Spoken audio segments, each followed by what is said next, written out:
I am Lydia. I've been married for 3 years and am a stay-at-home mom with a husband and daughter. My husband, Robert, works as an office employee. He's cool and reserved, but he works hard for our family. One day, I received an unusual phone call during his lunch break. Curious, I answered the call, assuming it must be something urgent for him to call at this time. However, what Robert said was utterly unbelievable. To uncover the truth, I visited someone, and there I discovered an unexpected and shocking revelation. On an ordinary weekday afternoon, while reading and sipping coffee, I received a call from Robert. He rarely calls during work hours, so I was surprised. Immediately after answering, Robert began saying incomprehensible things. His voice sounded lower than usual, and I sensed both anger and confusion through the phone. I couldn't grasp the meaning of what he was saying, but he continued. Hey, so it seems you're leaving our child to my mother every weekday. What's going on? I was taken aback by Robert's accusation. He quickly clarified that he wasn't blaming me but wanted me to listen. Apparently, my mother-in-law had called him earlier. Our apartment and her house are about an hour's drive apart, so we rarely meet. Aside from occasional family gatherings during the new year, we don't visit often. Plus, I don't have a driver's license, so I usually handle transportation, especially with our young daughter. Given this context, the idea of me going to my in-laws' place every day seemed absurd. According to my mother-in-law, I was leaving our child to her daily and going out to play. She claimed she had reached her limit and called Robert. When Robert heard this, he vehemently denied it. However, my mother-in-law had sent photos of her pushing the stroller with our baby girl or videos of her drinking milk. Robert was puzzled by these images. I also saw the forwarded photos, but something felt off. They all showed the child from behind or in profile, never showing her face clearly. None of these photos show her face directly, I pointed out. Robert quietly agreed, saying, "Yeah." Despite both of us defending our positions to my mother-in-law, the conflicting accounts left us frustrated and at a loss. I reassured him, saying, "I've never left our child at my in-laws, and she's right here with me." Robert apologized, realizing he had jumped to conclusions. After that, he fell silent. Robert must have been contemplating various thoughts, but I couldn't help wondering why my mother-in-law suddenly made such an accusation. Robert, being a kind and family-oriented person, probably didn't want to believe that his own mother was lying. However, he couldn't strongly blame me without any certainty, which might explain his half-hearted approach. "Robert, let's go to your mother's place and find out," I suggested. Robert agreed with a simple understood and hung up. Over the weekend, we headed to my in-laws' house after a long time. Although I was a bit worried about our 9-month-old daughter being in the car for an hour, she didn't fuss at all, and we arrived safely. When we pressed the intercom, hurried footsteps echoed, and the door opened. There stood my stern-faced mother-in-law. Robert said, "Mom, we'd like a detailed explanation." She sighed and replied, "Honestly, Weston claims Lydia has been leaving her daughter to him, so I wanted to hear Lydia's side of the story." Robert and I exchanged glances, both puzzled. Weston, Robert's brother, had been married but divorced within 6 months due to some trouble. Even though my interactions with my in-laws were minimal, the idea of Weston and me being connected was absurd. Robert had tried explaining this to my mother-in-law, but she remained stubborn. Still, I couldn't see her as someone who would lie. Those photos. Weston took them, right? I asked. My mother-in-law nodded. Strangely, all the photos showed my mother-in-law's arms, body, and face, clearly taken intentionally from that angle. Given the context, it was likely Weston, but as expected. I sighed, unstrapped our daughter from the baby carrier, and showed her to my mother-in-law. The last time you saw our daughter was when she was about a month old, right? It's been 9 months since then, so her appearance has changed. But this child is undeniably ours. As my mother-in-law peered at our daughter, their eyes met. Our daughter smiled, but my mother-in-law's expression tightened. Clearly, the child she had cared for looked different. Robert also didn't seem to see his mother-in-law lying, and there was silence between us. At that moment, we heard the sound of the front door opening, and someone said, "I'm home." Robert and my mother-in-law headed toward the entrance, and I peeked from the slightly open living room door. There, Weston was holding a baby who appeared to be about the same age as our child. Curious about this strange phenomenon, both my mother-in-law and Robert questioned Weston. However, Weston confidently insisted on some outrageous claims. The more we listened, the more nonsensical his statements became. Then, a shocking revelation emerged. Weston chuckled and said, "Oh, so I've been caught." Naturally, Robert confronted him, asking, Why would you do such a thing? Weston's response was unexpected. Well, I dislike both Robert and Lydia. While it made sense for Robert, since they're brothers, I couldn't fathom why Weston disliked me, someone he had no connection to. According to Weston, Robert's annoying habit of outperforming him at work was the reason. Interestingly, both Robert and Weston worked at the same company. Their workplace was owned by Robert's uncle, and it followed a pattern where young male family members joined, gained experience, and eventually became independent, strengthening ties between companies. However, despite Robert's rapid promotion to a managerial position, Weston remained an ordinary employee. Frustrated, Weston expressed his selfish opinions. But then, he took it a step further. You know, Lydia, the reason I got divorced was because of you. Honestly, you're cuter than my ex-wife Anna, and she got jealous and asked for a divorce. I had only met Anna once, so her opinion of me hardly mattered. Weston's dislike for Robert led him to concoct a plan to harass his despised brother. Suddenly, our daughter started crying, sensing the tension. As I tried to soothe her, Weston glanced at her and remarked, She's not cute. That was my breaking point. I vowed to teach this incredibly rude Weston a lesson. I was ready, no more holding back. Before any of us could speak, my mother-in-law raised a crucial question. So, whose child are you holding? We had all wondered the same thing. Upon closer inspection, the baby's features did resemble ours. Weston's response, however, was mind-boggling. Oh, it's my child with my ex-wife. The shock was palpable. After all, Weston and his ex-wife had divorced 2 years ago, and this child looked about the same age as our daughter.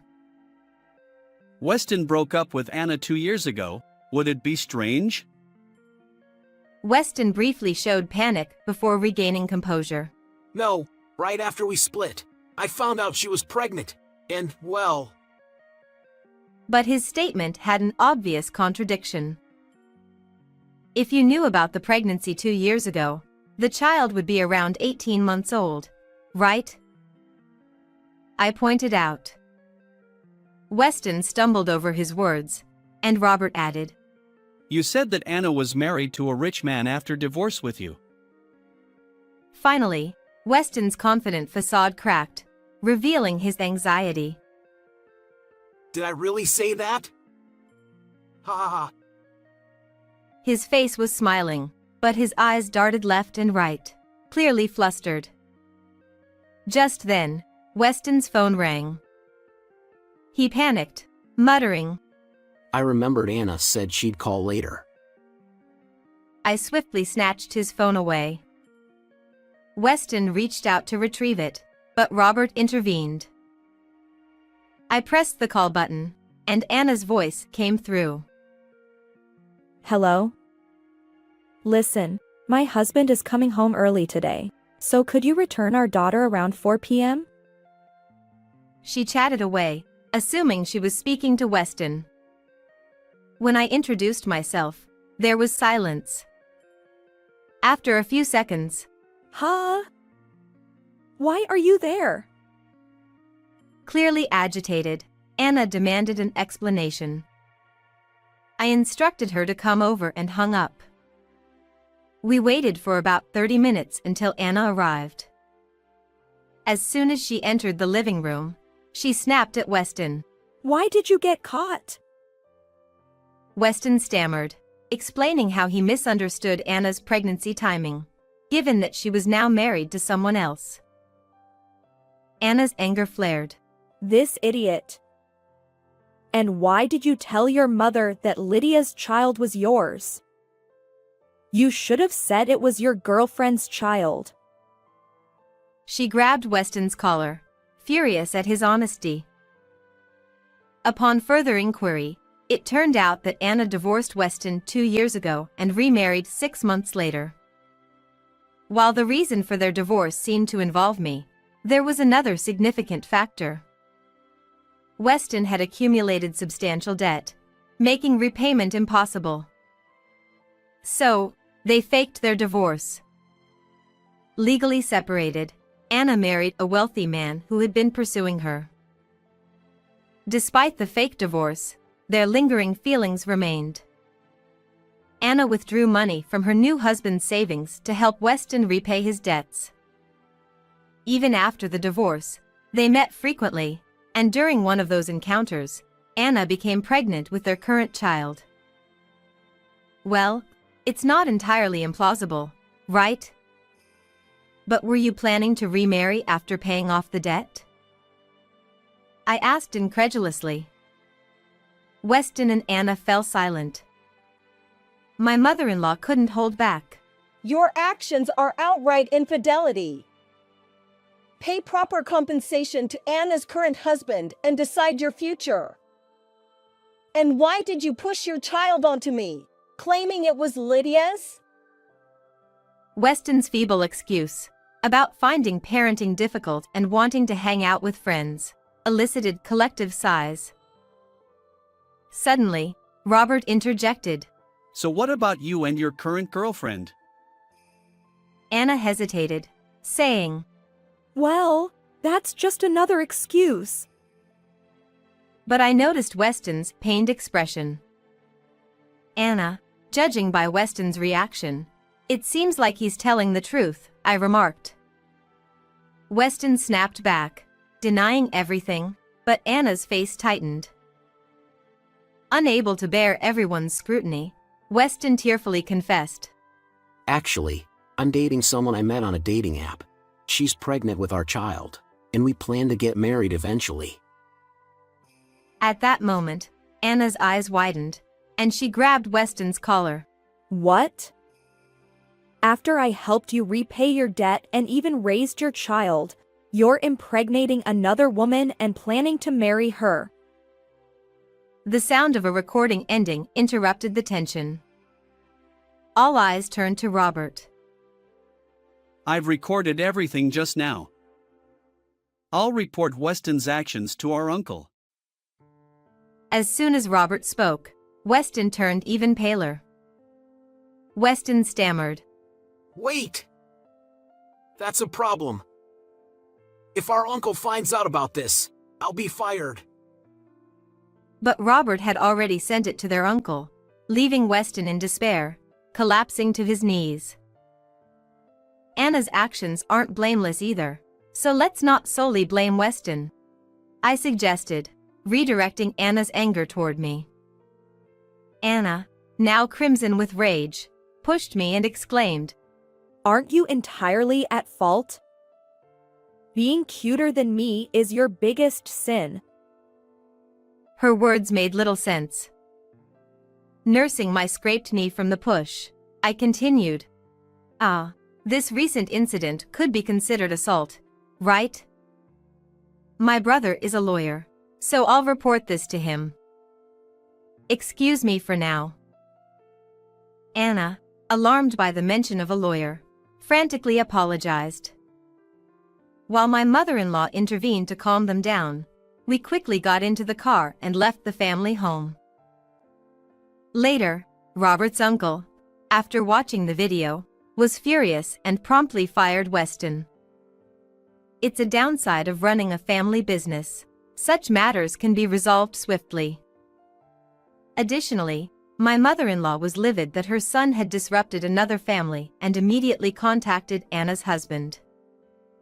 Naturally, he was furious and divorced Anna. As for the child, Weston's child is considered Anna's husband's. He spent a significant sum hiring a top-notch lawyer, gained custody, and moved far away. Anna was saddled with substantial debt due to divorce settlements and the money previously used for Weston's debt repayment. Understandably, Weston's girlfriend chose the path of a single mother and severed ties with him. This incident prompted us to visit the family home more often, deepening our relationship. Currently, our relationship with my mother-in-law is excellent. Regarding Anna's assault, I consulted my brother, who advised she should reflect on her actions. Ultimately, Anna compensated me with a few $100s in a settlement. With that money, I could buy clothes and toys for our daughter. Our worries have dissipated, and we feel refreshed. Moving forward, I hope to build a happy family with Robert, our daughter, and the son in my tummy. How was this story? Please subscribe to the channel. See you in the next video.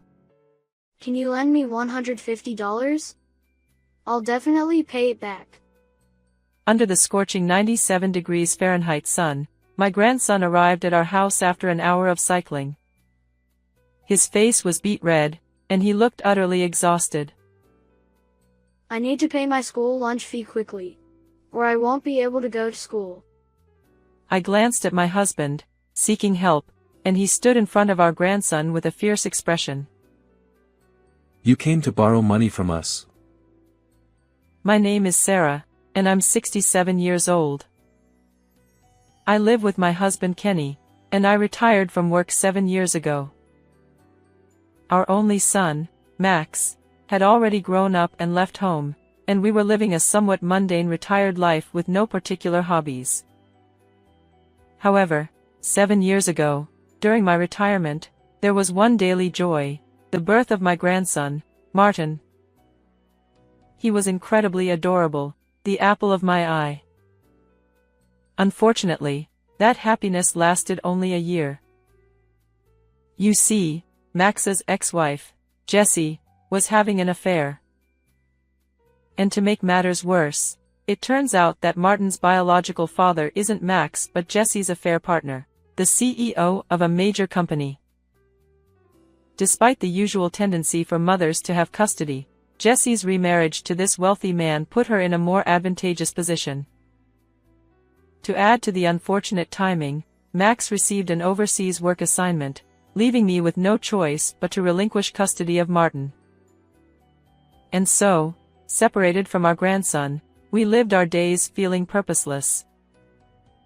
But one day, something remarkable happened that jolted us awake. It was a hot July day. My husband and I reminisced about our grandson, Martin.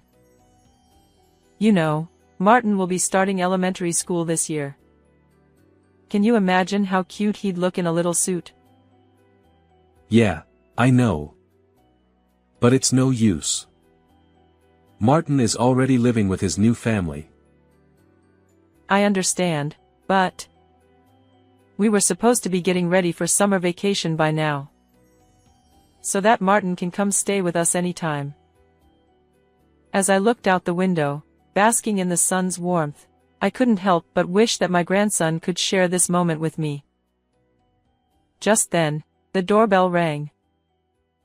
My husband opened the door, and his eyes widened as he stood there, momentarily speechless. Curious, I followed his gaze and found myself equally stunned. Standing before us was Martin, our long-lost grandson. His resemblance to Max, our son, was uncanny. Despite years of separation, I recognized him instantly. Jessie claimed he was the child of her affair partner, but it seems Martin's true father is Max after all. As I gazed at Martin's face, my grandson opened his small mouth. Grandma, can you lend me $150? I promise I'll pay it back. What do you need it for? And by the way, aren't you Martin? Why are you here? I can't go to school unless I pay for lunch. Please help me, Grandma. Taken aback by the sudden request, I learned that my grandson had ridden his bicycle for an hour in scorching 97 degrees Fahrenheit heat to get here. His face was flushed, and he looked utterly exhausted. We brought Martin inside the house and let him rest before hearing his story. In summary, he had enrolled in a private elementary school 3 months ago. He enjoyed going to school every day, surrounded by new friends. However, one day, Jessie, his mother and my ex-daughter-in-law, received a call from the school. It turned out that she hadn't paid for Martin's school lunches since enrolling. Jessie hung up the phone and glared at Martin with fury. I don't have money because your school lunch fees are too high. You don't need to go to school starting tomorrow. Since then, Martin believed that he could attend school if he paid for his lunches. I listened to that story with suspicion. It's hard to believe that Jessie, who remarried the CEO of a major corporation, can't afford school lunch fees. Moreover, legally, Max is Martin's father, so Jessie has been paid child support since our divorce. What's going on? Could it be that Jessie is misusing the money? My heart ached for my grandson, who was deprived of his rightful opportunity to learn and was feeling miserable. But there was another question nagging at me. Martin and I hadn't seen each other since he turned 1 year old. So, there was no way he remembered us. Why do you know me as Grandma? And how did you find this house? Mom told me when she was drunk. She said my current dad isn't my biological father. The real dad abandoned me. I covered my mouth with both hands and closed my eyes. It took effort, but I managed to say, "That's not true. Your dad cares deeply about you." My grandson nodded. Yeah, I know. I found a letter from my real dad in Mom's desk drawer. Can you read letters written by adults? Yes. I can search for difficult words on my smartphone. According to the grandson, the letter included Max's wish to take Martin in and his home address. It seemed that this was in anticipation of Max's overseas assignment ending in a few months. Martin seemed to have been quite hesitant about visiting us. When he thought he might be a bother, tears welled up. Such consideration doesn't quite suit our recently turned 7-year-old Martin. How did he become a child so concerned about others' opinions? It was a dream come true to reunite with our grandson, but I couldn't hold back the sadness when I saw Martin. As I reached for a tissue to wipe away the tears on Martin's cheek, my husband Kenny, who had been quietly listening, approached Martin with an intense expression. Did you come here to borrow money from us? I'm sorry. Maybe I shouldn't have come here after all? Martin's face crumpled and large tears dropped to the floor. Seeing this, I tried to come between my husband and my grandson, but my husband was quicker than that to approach Martin and hug him. If you knew, you should have turned to us sooner. We never forgot you, not even for a moment. He must have been frustrated that his grandson was having a hard time. My husband's voice trembled with tears. Then, when Martin had calmed down a bit, I told him again that it was okay for him to stay and asked him about his life so far. Although my ex-daughter-in-law, Jessie, has not hurt Martin, she is definitely a lousy mother. She took advantage of the fact that her remarried partner Jack was busy, and not only did she not cook Martin's meals, but even when she was home, she spent most of her time on social networking sites and playing video games on her phone. She also spent a lot of time playing with other men, even inviting them to her house and inviting them into her bedroom on the worst occasions. It was during a party at home with this man that he told Martin that Jack was not his real father. And not only was she cheating on him in front of her own children, but what was most unforgivable was what she said to Martin when he found out about it. "You were a tool to make me the wife of the president of the company, so you don't have to study." Can we really call her a mother now? We immediately took action because of the way my ex-daughter-in-law treated my grandson. You're not going to leave it like this, are you? Of course not. I'm going to get back custody. Call Max right now. In the first place, we gave custody to Jessie partly because Max was going to work overseas, but most of all because we thought she was necessary to raise Martin.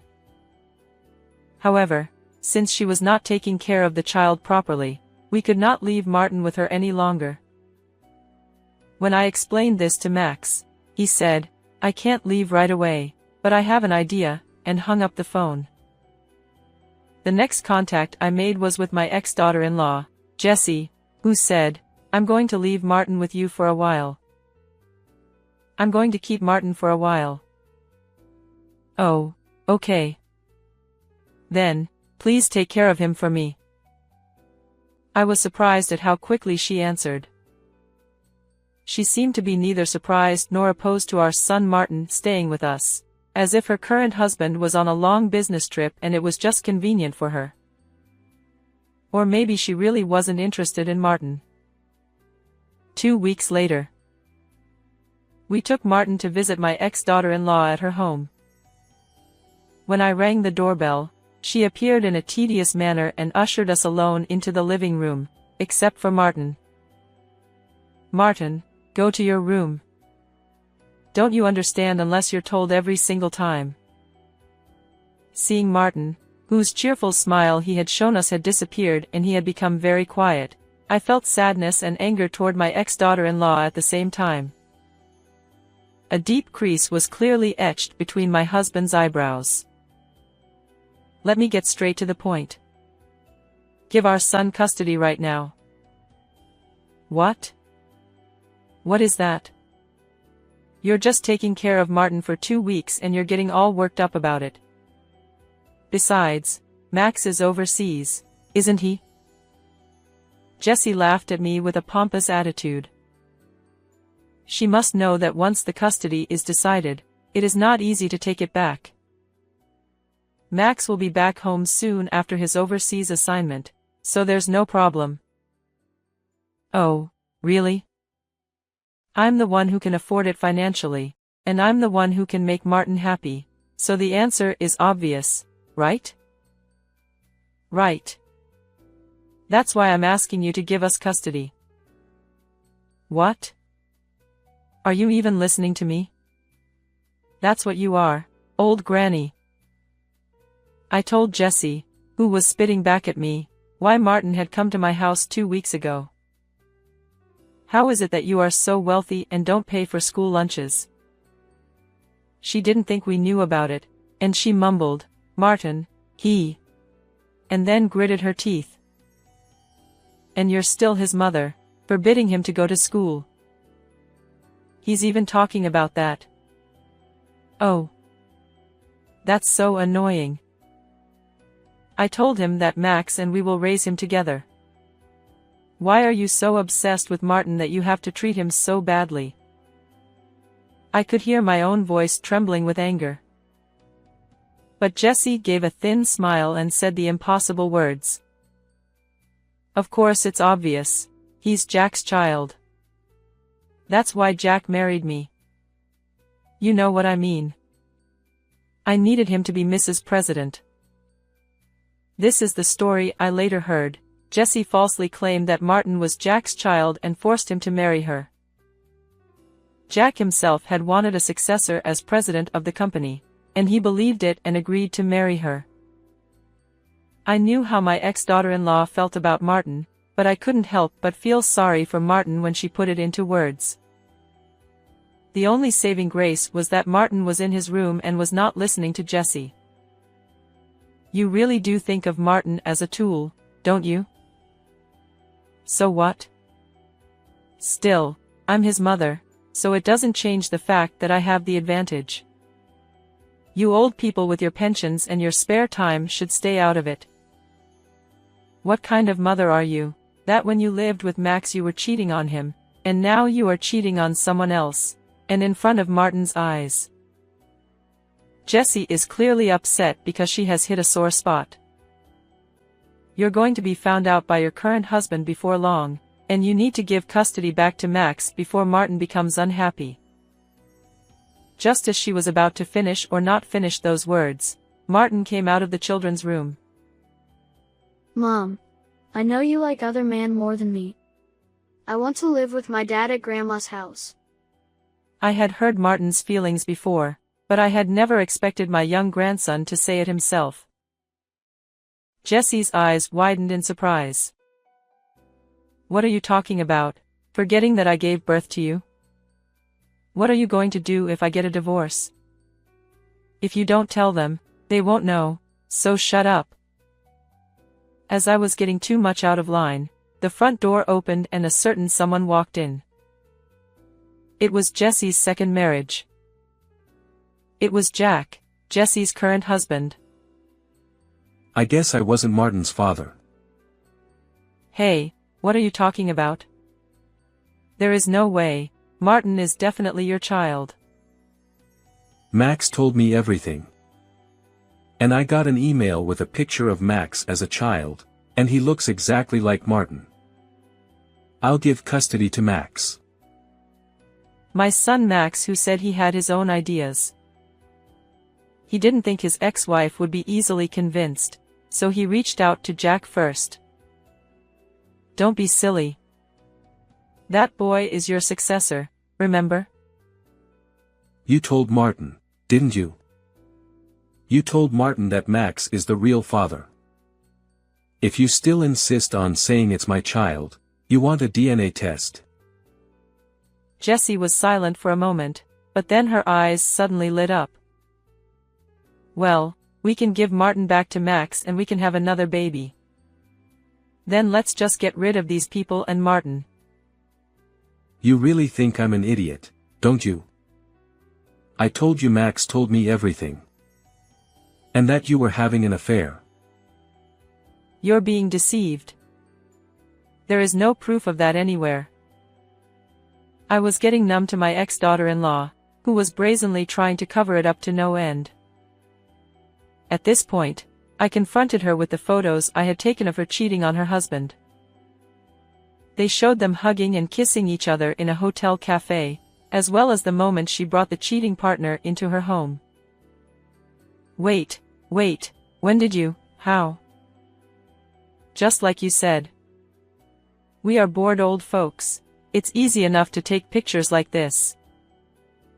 Jessie's face turned red and she took the picture away from me. I couldn't tell if she was embarrassed or angry, but I could tell she was upset. I'm divorcing you. Get the hell out of here. Hey. How am I going to live if you divorce me? I'm not going to live without money. But Jack's eyes were cold as he looked at Jessie, whose eyes were moist and she was clinging to him. Jessie must have finally realized the situation she was in. The look of despair on her face was clear. I shouldn't have told Martin who his real father was. That's not the point. If you had raised Martin properly as his mother, none of this would have happened. You deserved it. Jessie stared at the ground for a while, then suddenly looked up and this time rubbed up against me. Well, yes. Could you ask Max not to take custody? Please. No matter who gets custody of Martin, Jack's heart has already left you. Don't you understand that? I didn't want to talk any more with Jessie, who saw Martin as just a tool until the very end. You have no right to call yourself Martin's mother. At best, you regret what you have done. I left Jessie, who nodded in disappointment at these words, and left her house with my husband, taking Martin with me. Jessie was then divorced by Jack and thrown out without a penny. She then asked for $3 million in alimony for deceiving Martin that he was Jack's child and for cheating on him. Max also said he would charge $600 per month for child support until Martin was an adult. Once Jessie was dumped by Jack, none of her former lovers came around, and she had to start working at night to pay the alimony. After Max returned to Japan, custody of my grandson was safely returned to him. Every day I am happy to see Martin happily going to school and happily talking about the day's events. We will continue to live together as a family, watching Martin's growth by our side. What did you think of this story? Please subscribe to our channel. See you in the next video.